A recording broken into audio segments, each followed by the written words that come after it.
మనం ఎక్కువగా శరీరం కోసం, శరీర సంబంధమైన బంధాల కోసం ఆలోచించి మన ఆయుష్కాలాన్ని వృధా చేయకూడదండి. ఎందుకంటే ఈ శరీరానికి, జంతువు శరీరానికి ఏమీ తేడా లేదు. బ్రతుకున్నంత వరకే విలువ గాని, చనిపోతే రెండిటికి కూడా పురుగులు పడుతుంది, మట్టిలో కలిసిపోతుంది. కావున ఈ నిష్ప్రయోజనమైనటువంటి శరీరంలో ప్రయోజనకరమైనటువంటి ఆత్మ కోసం మనం ఆలోచించే ప్రయత్నం ఎల్లప్పుడూ చేయాలి.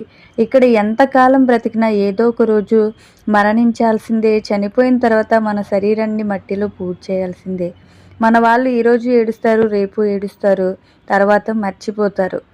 అలాగే మనిషి బ్రతుకంతా కూడా ఇలా ప్రాసెసింగ్ జరుగుతూనే ఉంటుంది. తరం వెంబడి తరం నశించిపోతూ ఉంటుంది, మరవబడుతూ ఉంటారు.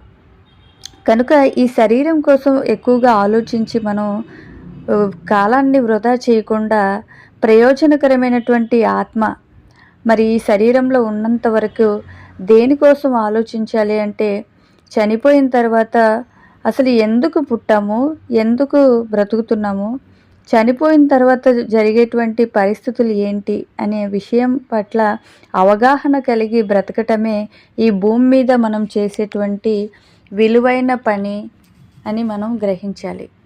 అది చేయకపోతే వృధా అన్నమాట. కనుక ఎంతమందో మరి ఇప్పటికే చనిపోయి మరణించిన వాళ్ళు ఉన్నారు.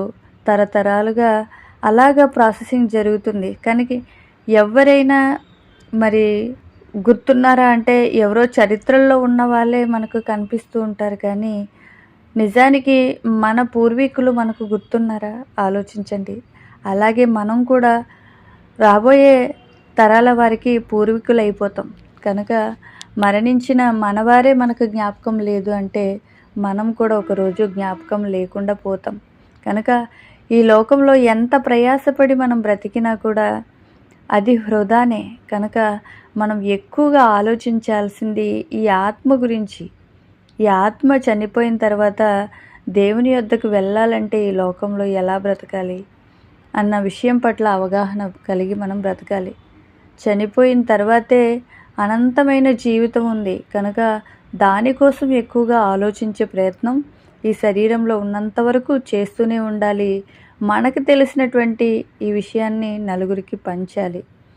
కనుక ప్రతి ఒక్కరు కూడా మరి ఈ విషయాన్ని గమనించి నిష్ప్రయోజనమైనటువంటి శరీరం కోసం ఆలోచించకుండా ప్రయోజనకరమైనటువంటి ఆత్మ కోసమే ఎల్లప్పుడూ ఆలోచన కలిగి జీవించాలని ప్రాధేయపడుతూ ఈ యొక్క మాటల్ని ముగిస్తున్నానండి. అందరికీ వందనములు.